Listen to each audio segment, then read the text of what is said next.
This is Sidney Ashton and welcome to Pajama Pre-Med. This is my newest series that I'm starting on my channel where I'm going to basically be in pajamas at the end of the day and kind of cover the things that I wish I knew when I started my pre-medical journey and applying for medical school. Today we're going to be talking about the application cycle and what that timeline might look like. Again, this is always contingent upon where you are in school and in life. Some people are non-traditional students, some are taking a gap year. Again, this is just kind of gives you an idea of time, but you do not have to follow this schedule at all. We're going to kind of break it down into semesters. Again, you might not be a junior in college, but that's where I'm going to begin for the typical timeline that you see. The fall of your junior year or third year in school, this is when you're going to secure who is going to write your letters. You start kind of thinking about what you would put on a personal statement and you sign up for the MCAT. So breaking those things down, for the letter of recommendation, you want to figure out what professors or physicians or people are going to be writing your letter of recommendation. I gave my letter writers a recommendation guide. Some people just ask, some people call, some people email. Again, it's up to you. For me, I found that the recommendation guide that I made was very helpful for the process and made them much more likely to write the letter for me.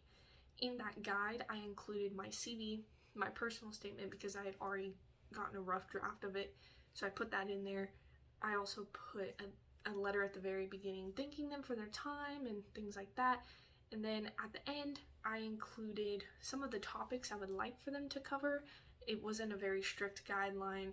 It just gave them some clue of what was expected on the letter. Again, they don't have to follow that, but it was very helpful to tell each of them that I wanted them to cover something different about me. You don't want all of your letter writers to say, oh, she was just a good student, and kind of leave it very vague. I gave them examples to kind of remind them some of the things I had done in their class because it might have been a couple years or semesters, I guess. So that was very helpful for them and they really appreciated that. I also included at the very end an instruction guide on how to upload the letters to each of the portals I was using. That way they didn't have to search for that online and just saved a lot of time at the end of the day. And so I sent them a rough draft of that guide in the fall, and then I told them I would send them a new one in the spring that was updated once we got closer to time for them to actually submit a letter.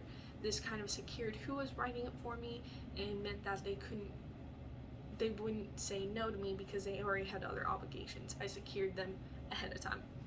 As for the MCAT, I applied for this fee assistance program because if you do get financial aid and things like that, you're more likely to get accepted into it. If you get the fee assistance program through the AAMC, so that's the Association of American Medical Colleges, they're over the MCAT exam that you have to take for med school, and they are over the AMCAS portal, which is where you would apply for MD programs. So I applied for the fee assistance program through them. If I had gotten it, I would have gotten a free MCAT and practice materials. So if you are eligible, apply. If you might think you aren't, it's worth a shot anyways. You never know what's going to happen. Again, do that in the fall, and then you can begin signing up for the actual MCAT. The dates run from about January to August of the next year, so keep in mind if you're taking classes or if you're traveling, when your final exams are, things like that, you don't want the test to conflict with those times. Also keep in mind how long you think it'll take you to study. Some people can handle just studying over the fall break and taking it in January. Others might need a lot more time, up to 6 months.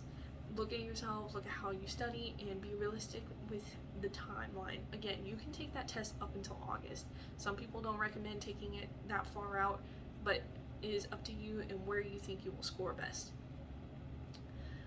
And what was the one other thing? Oh, working on your personal statement. I found that working on it and at least having a draft during fall break helped me so much in the spring when I was focusing mainly on the MCAT. I didn't have to start from scratch when it came primary application season. Try to get some of that worked out over break, that way you have something there.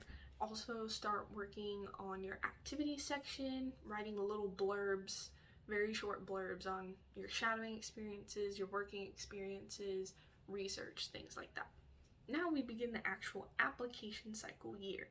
This runs from January to about April of the following year.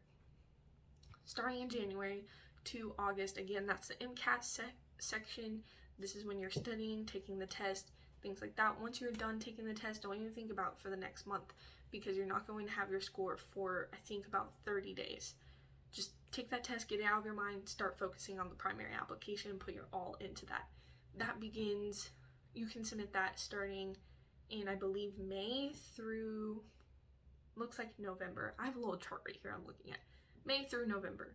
So in April, you want to start working on that application, getting it ready, have a couple people review it for you. You need multiple sets of eyes to look at it. That way people can tell you if things look odd or you have spelling errors. You don't want to submit anything with spelling errors. You also will have to input all of your classes, and you want to double check that you put the right credit hours, course names, things like that. You don't want anything to kind of hold back your verification process. There are 3 application systems. There's TMDSAS, which is the Texas one. There is AMCAS, which is the MD application service. And then there's AACOMAS, that is the DO application service. I actually applied to all 3. They all have their own fees, so I had to work a lot to pay for that. But look at which schools you want to apply to and figure out which application service you are required to fill it out on. And some of them have different mechanisms of how you upload transcripts and things like that. Everything is kind of different for each of them. They're from looking at all of them, they're very, very different from each other. So once you submit everything on your primary application, it'll take up to 8 weeks for it to be verified. Verification takes a long time. They're looking to make sure you input everything correctly, that you completed every section, and then they will send the applications to the school, and they can send you a secondary application back. That begins around July through January. A secondary application is a lot more specialized and specific to the school, meaning you're not just writing one essay, not one personal statement, and sending it to all of them. You have to write a lot more specific essays for that school. Why do you want to go there? Why do you want to move to that area?